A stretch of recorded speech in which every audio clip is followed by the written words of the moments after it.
जैन धर्म और भगवान महावीर। जैन धर्म अनादि निधन है, अर्थात यह अनादि काल से है और अनंत काल तक रहेगा।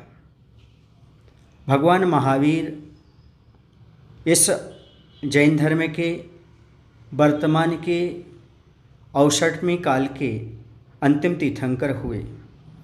24 तीर्थंकरों में सबसे पहले ऋषभदेव हुए, अंतिम तीर्थंकर भगवान महावीर हुए। लोगों की भगवान महावीर के बारे में बहुत सारी गलत धारणाएं हैं, जो कि हम दिगंबर जैन धर्म के अनुसार इन धारणाओं का निराकरण करना चाहेंगे। सबसे पहली बात यह है कि भगवान महावीर को कुछ लोग जैन धर्म के प्रवर्तक कहते हैं, जैन धर्म के संस्थापक कहते हैं। तो इसमें क्या उचित है तो समझ लें, धर्म का कोई संस्थापक नहीं होता। जैन धर्म अनादि से है, इसलिए इसका कोई संस्थापक नहीं है। ना तो भगवान ऋषभदेव, ना पार्श्वनाथ और ना तीर्थंकर महावीर, बल्कि इन्होंने परिवर्तन किया है। इतना अवश्य है कि समय समय जो तीर्थंकर होते हैं वह इस परिवर्तन करते हैं, अर्थात उसी धर्म को आगे बढ़ाते चले जाते हैं। जैसे भारत का संविधान नहीं बदलता, मात्र सरकार बदलती है, उसी प्रकार जैन धर्म का सिद्धांत संविधान नहीं बदलता, मात्र सरकार अर्थात तीर्थंकर बदलते रहते हैं। इसलिए कुछ लोगों की धारणा है कि बौद्ध धर्म की शाखा है या बौद्ध धर्म से उत्पत्ति हुई या हिंदू धर्म की शाखा है। ऐसा कुछ भी नहीं है। ये जैन धर्म तो सनातन है, अनादि से है। सृष्टि का परिवर्तन अनादि काल से चला आ रहा है, वह कभी रुकता नहीं है।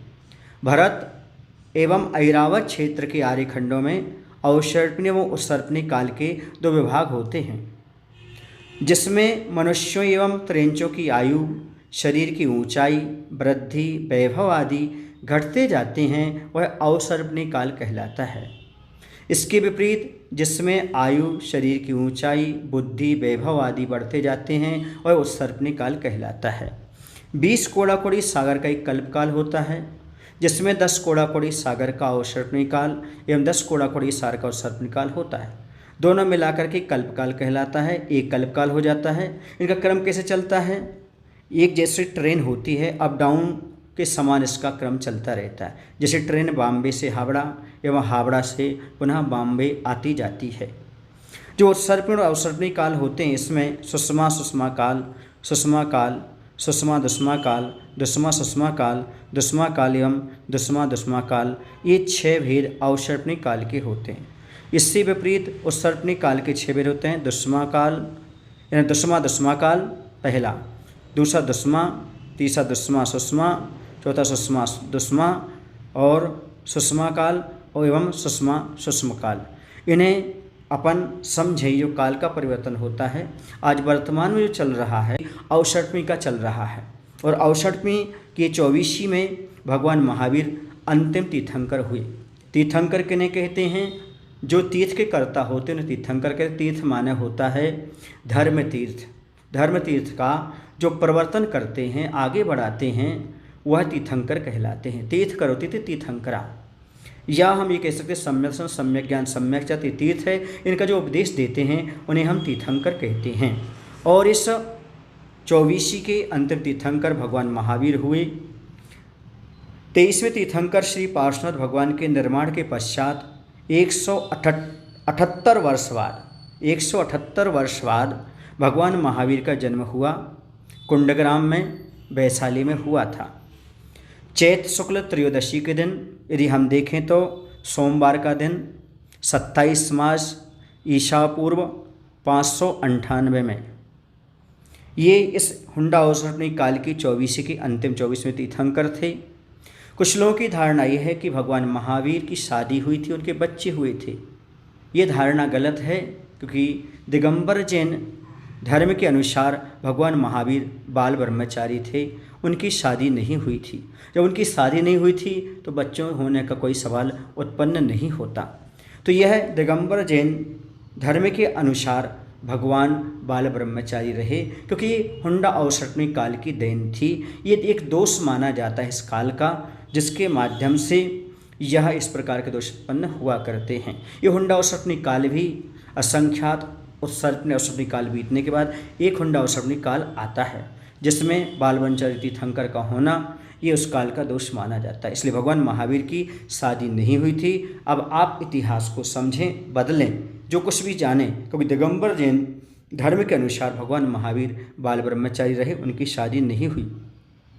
इसके बाद यह है कि भगवान जो महावीर हुए हैं, यह जो थे यह अंतिम तीर्थंकर इस अवसर्पणी के थे। इनसे धर्म की उत्पत्ति नहीं हुई है।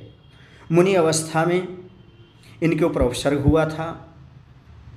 पुराण ग्रंथों में दो प्रकार के लोगों के द्वारा उपसर्ग देखने को, पढ़ने को, सुनने को मिलता है।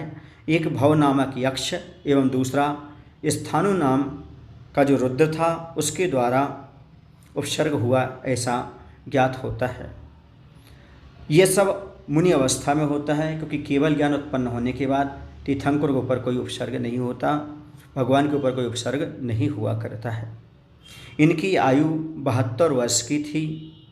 ये जैन धर्म के संस्थापक नहीं थे बल्कि प्रवर्तक थे। वर्तमान शासन नायक अंतिम तीर्थंकर भगवान महावीर हुए हैं।